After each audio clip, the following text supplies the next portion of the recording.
Kasih Allah. Yohanes 3 ayat yang ke-16, silakan untuk dibacakan. Yohanes 3 ayat yang ke-16.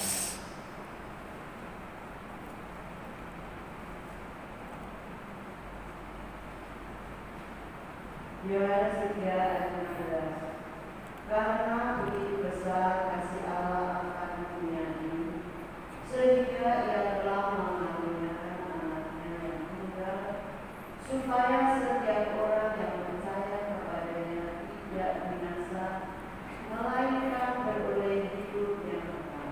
Ya. Setiap bulan Februari itu ada tradisi setiap tanggal 14 itu Valentine, ya, hari kasih sayang.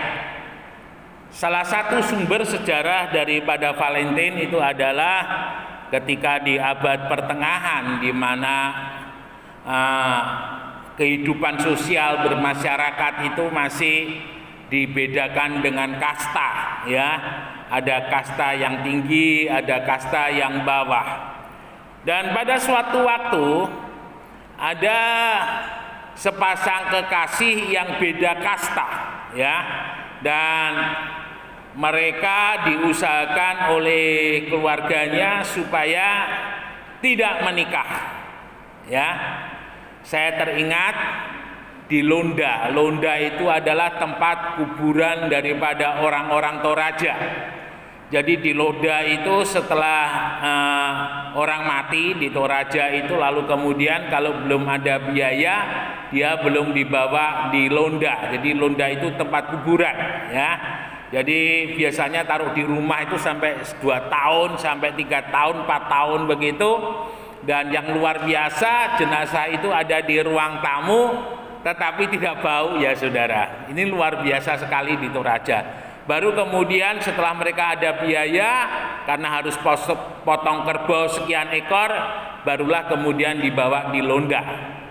Saya kemarin coba-coba lihat foto ketika kita di Toraja tahun berapa itu, 2018 atau 17 itu, ya. Itu di Londa itu ada ini 2 tengkorak, ya. Lalu kemudian saya tanya di sana itu memang ada penjaganya, Pak, ini kok ada tengkorak, lalu kemudian ada lampunya kecil, lalu kemudian ada bunganya, ya, diberi bunga tuh. Lalu kemudian Bapak ini cerita, ini adalah sepasang kekasih. Beliau katakan, jadi kekasih ini karena tidak direstui akhirnya mereka bunuh diri, ya. Dan akhirnya mereka ditaruh di satu tempat di Londa itu, dan sampai sekarang jadi hanya tinggal tengkoraknya saja, ya. Memang tempatnya agak serem. Nah, dalam kisah daripada Valentine pada masa itu, seperti saya katakan tadi di atas, ada sepasang kekasih laki dan perempuan yang beda kasta. Karena pernikahan mereka tidak direstui oleh orang tua, akhirnya di sana ada seorang pastor yang bertugas di tempat itu, namanya Pastor Valentino, ya. Tapi bukan Valentino Rossi, ya. Tapi ini pastor pada abad-abad pertengahan yang lalu. Dan oleh Pastor Valentino ini, sepasang kekasih yang beda kasta ini dinikahkan, ya. Sehingga akhirnya mereka menjadi suami istri. Nah, ketika keluarga daripada mempelai yang menikah ini tahu, yang beda kasta ini tahu, maka mereka tidak hanya memprovokasi tetapi juga membunuh daripada Pastor Valentino. Sehingga setiap tanggal 14 Februari diperingati sebagai hari Valentine, dari kata Valentino.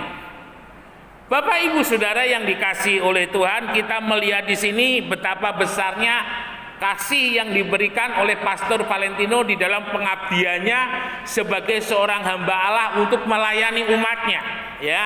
Bahkan sampai dia mati pun dia lakukan itu. Ukuran sebuah kasih ditentukan oleh seberapa besar pengorbanan yang diberikan oleh seseorang kepada yang dikasihinya, ya. Seperti suami kepada istri, orang tua kepada anak, anak kepada orang tua, itu seberapa besar pengorbanan yang mereka berikan, seperti itulah kasih yang mereka tunjukkan. Jadi paling gampang ketika kita kepingin tahu bagaimana pasangan kita itu mengasihi kita, kita bisa melihat seberapa besar pengorbanannya untuk kita, ya. Karena sebuah kasih itu bukan hanya kata-kata, tetapi kasih itu adalah sebuah perbuatan. Nah, kita ingat bahwa dalam satu istilah bahasa Ibrani itu chesed. Jadi Allah itu tidak hanya dikatakan mengasihi manusia, tetapi di sana digambarkan bahwa ketika Allah melihat dosa daripada manusia dan Allah mengasihi manusia, Allah membungkuk, Allah merendahkan diri, dan Allah turun menjadi manusia untuk menjangkau manusia kembali kepadanya. Ini adalah sebuah pernyataan kasih yang luar biasa. Sehingga ini adalah sebuah pengorbanan yang tidak pernah terbalaskan dengan apapun juga. Jadi kasihnya Allah yang Allah berikan kepada kita itu tidak pernah terbalaskan dengan apapun yang bisa kita lakukan untuk Tuhan, itu nggak pernah bisa balas. Ya, karena apa? Kalau dalam Petrus mengatakan bahwa kita ini telah dibeli dengan harga yang lunas, bukan dengan emas dan perak, tetapi dengan darah yang mahal. Mengapa dikatakan dengan darah yang mahal? Itu tidak ada duanya dan hanya ada di dalam Yesus. Karena keberadaan daripada Yesus itu yang lahir dari benih Roh Kudus dan dilahirkan oleh manusia, sehingga Yesus menjadi manusia, dan apa yang ada di dalam tubuh Yesus itu adalah kudus semuanya, termasuk darahnya yang ditumpahkan itu juga kudus. Bapak Ibu Saudara sekalian yang dikasihi oleh Tuhan, Allah itu adalah kasih, ya. Jadi kasih itu adalah Allah sendiri. Dan kehadiran Allah itu adalah kehadiran kasihnya. Jadi ketika Allah mengatakan mengasihi, tidak hanya memberikan anaknya yaitu Yesus, yang tidak hanya Yesus itu untuk disalib, mati, dan kemudian bangkit dan naik, tetapi kehadiran Yesus itu kasihnya juga untuk menyatakan perbuatan-perbuatan besar yang Allah lakukan untuk umatnya. Satu ayat mengatakan melihat orang banyak, tergeraklah hati Yesus oleh karena belas kasihan, ya. Karena Yesus katakan di sana mereka seperti domba yang tidak mempunyai gembala. Kalau dalam Mazmur 23 di sana dikatakan Tuhan adalah gembalaku, takkan kekurangan aku. Ia menuntun aku ke air yang tenang, ia membaringkan aku ke padang rumput yang hijau. Jadi artinya kehadiran Yesus itu akan menjadi gembala di dalam kehidupan kita, yang akan melindungi, yang akan menuntun, yang akan membawa di dalam kehidupan kita di dalam segala berkat, kemurahan, dan kelimpahan yang ada padanya. Ini kehadiran daripada kasih Allah di dalam kehidupan kita. Saudara yang dikasihi oleh Tuhan, kita mau melihat beberapa hal mengenai arti daripada kasihnya Tuhan. Yang pertama, kasihnya Tuhan itu diberikan tanpa mengenal batas ras, ya, situasi, kondisi, dan keadaan. 3,5 tahun ketika Yesus ada dalam dunia ini, kita melihat Yesus menjangkau semua orang. Apakah dia orang kaya, apakah dia orang miskin, apakah dia orang bodoh, apakah dia orang pandai, semuanya dijangkau oleh Tuhan, ya, tanpa terkecuali. Kita melihat bagaimana Yesus ada bersama-sama dengan Sakeus. Yesus ada bersama-sama dengan perempuan Samaria. Yesus ada bersama-sama dengan Maria Magdalena, ya, yang diidentikan sebagai perempuan yang hendak dirajam dengan batu. Karena Maria Magdalena, arti daripada Magdalena itu tidak hanya menunjuk kepada tempat, tetapi itu juga menunjuk kepada istilah daripada rambut yang dikepang-kepang. Dan rambut yang dikepang-kepang pada masa itu bagi seorang perempuan itu menunjuk statusnya sebagai seorang wanita tunasusila, ya, sebagai seorang PSK. Nah, saudara yang dikasihi oleh Tuhan, Yesus berada di tempat-tempat dan ada bersama-sama dengan orang-orang seperti itu. Meskipun kadang Yesus juga berada di tempat-tempat daripada orang-orang yang terpandang. Ya, kita ingat Yesus pernah menerima Nikodemus sebagai seorang anggota Sanhedrin, sebagai seorang anggota majelis besar daripada orang-orang Yahudi. Yesus menyambut dengan luar biasa keberadaan daripada Nikodemus. Nah, saudara yang dikasihi oleh Tuhan, artinya bahwa apapun keadaan kita, ketika kita membuka diri, ketika kita percaya kepada Tuhan, maka Tuhan akan hadir di dalam kehidupan kita.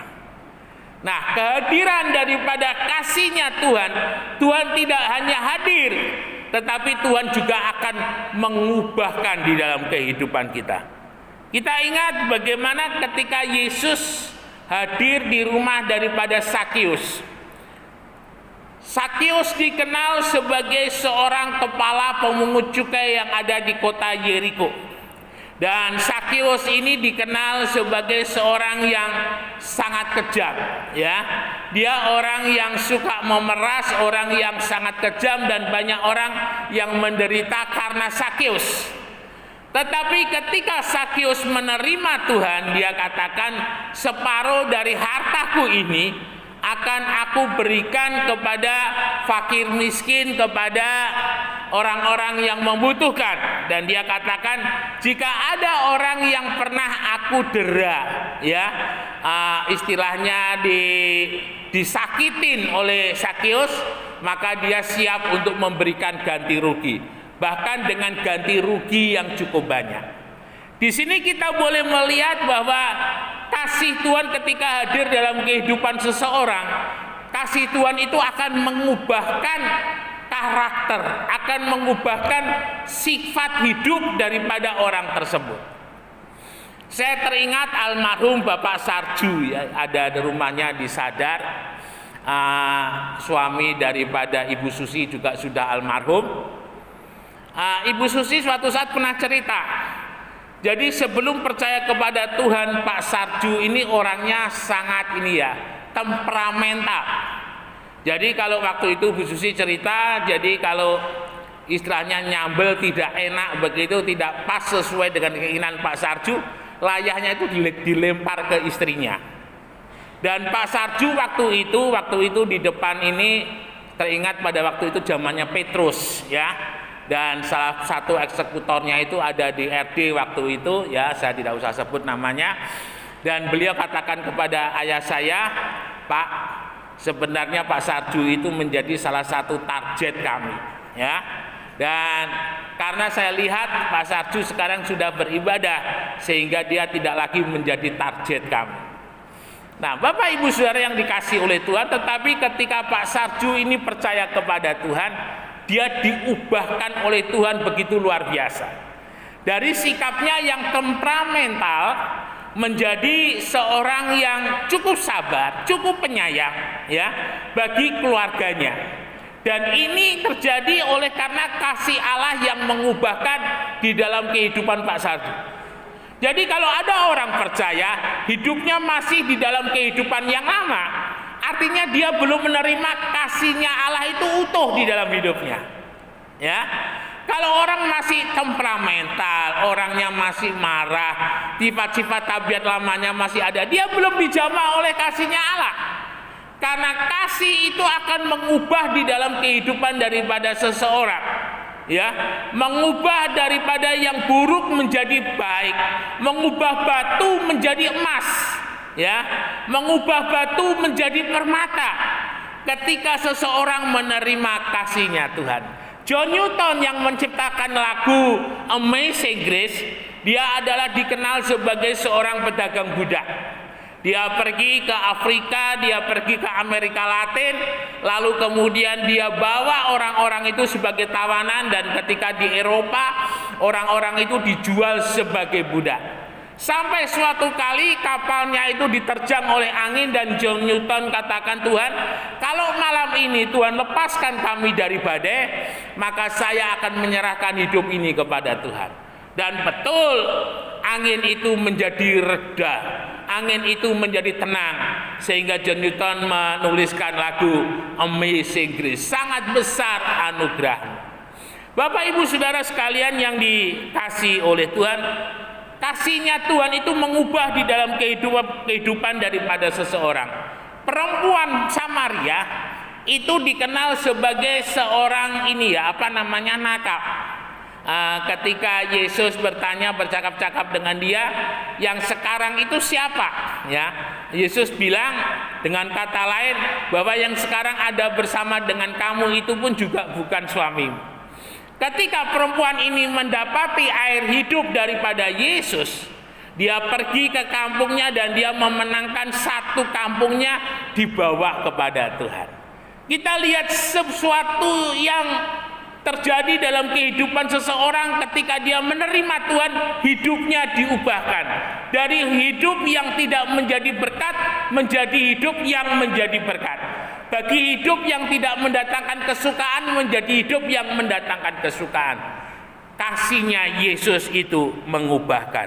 Kemudian yang berikut, kasihnya Yesus itu menyembuhkan. Salah satu hal yang ditunjukkan oleh Tuhan 3,5 tahun adalah menyembuhkan orang sakit.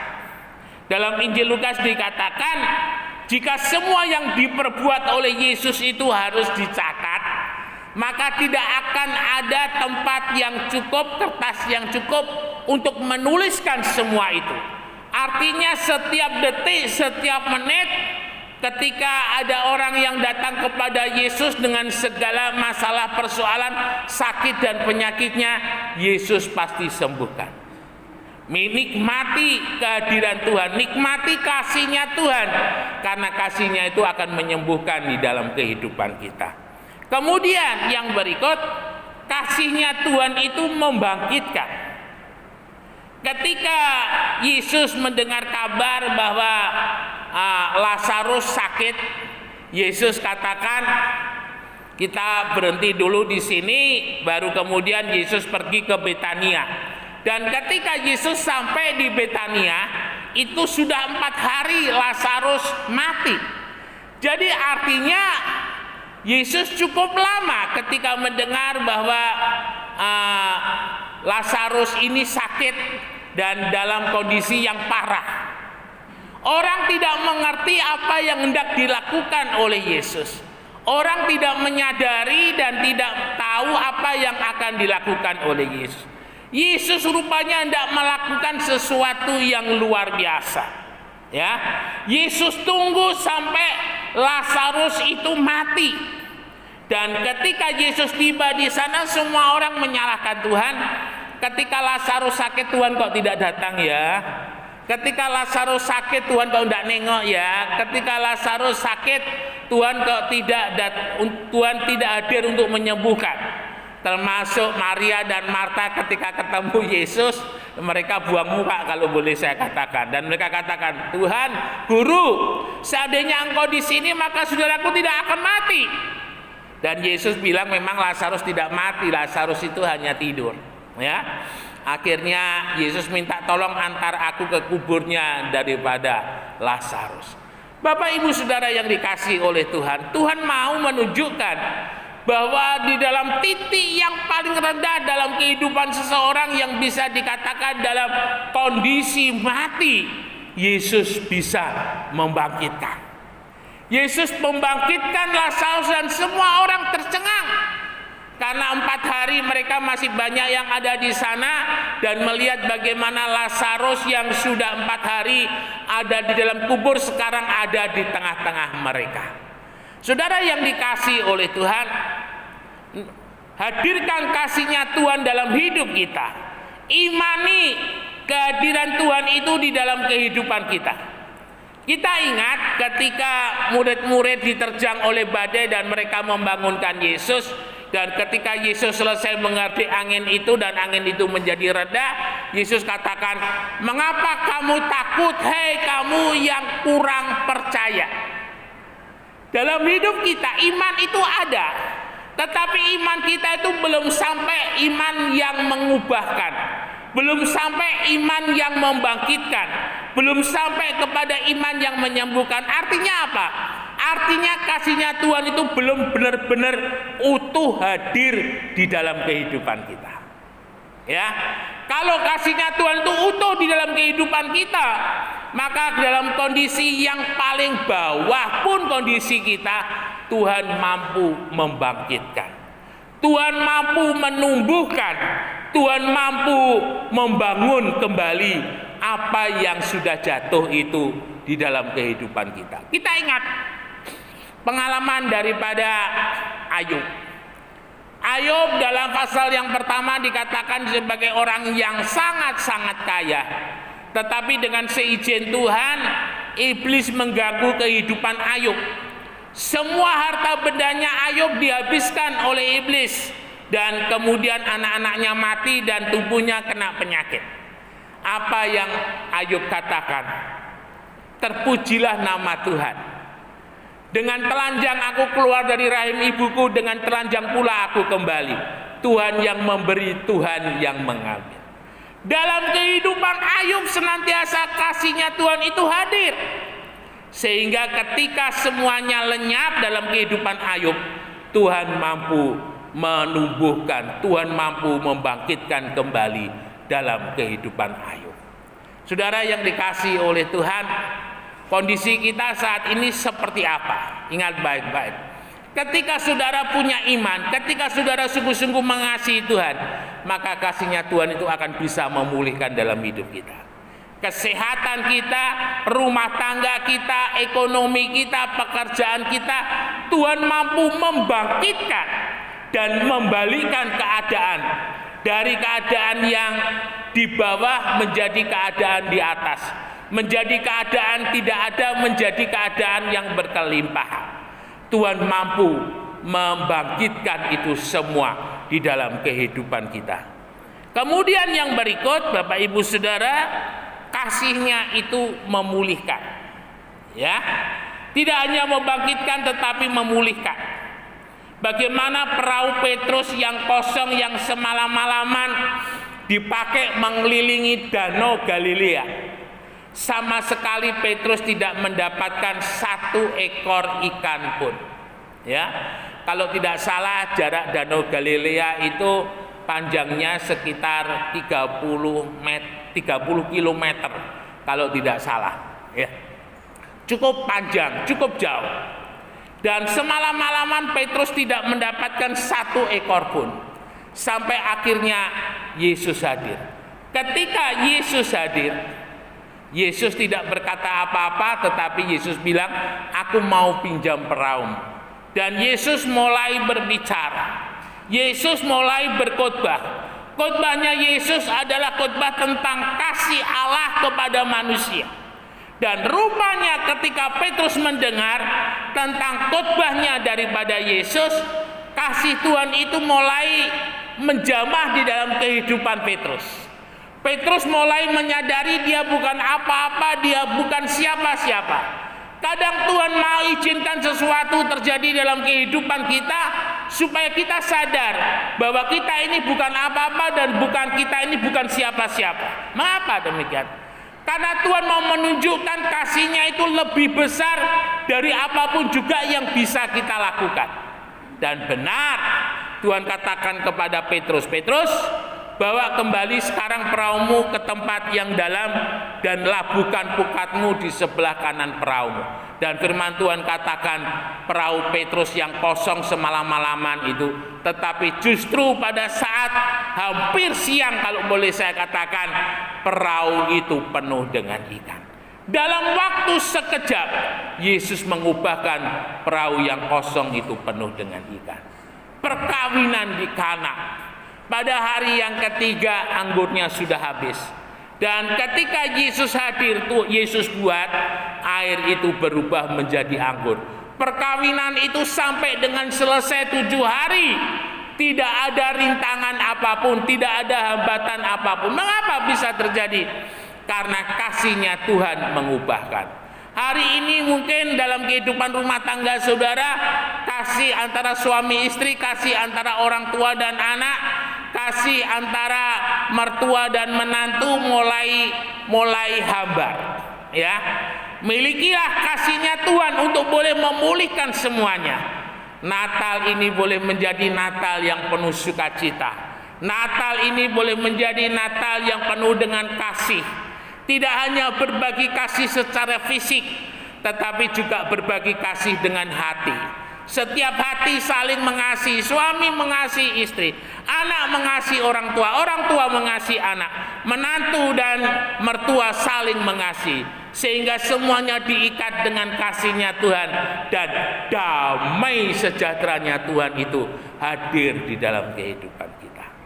Biarlah Natal tahun ini menutup tahun 2023, kasih-Nya Tuhan yang hadir di dalam kehidupan kita. Kasih-Nya yang memulihkan, kasih-Nya yang mengubahkan, kasih-Nya yang menyembuhkan boleh hadir di dalam kehidupan kita. Kita minta, mari Tuhan hadirlah, kasihlah hidup kami, penuhilah hidup kami dengan kasih-Mu, supaya damai sejahtera, sukacita yang daripada Tuhan turun menyertai atas kehidupan kita sampai selama-lamanya. Immanuel, Tuhan Yesus memberkati, beri kemuliaan bagi nama Tuhan. Mari kita sama-sama bangkit.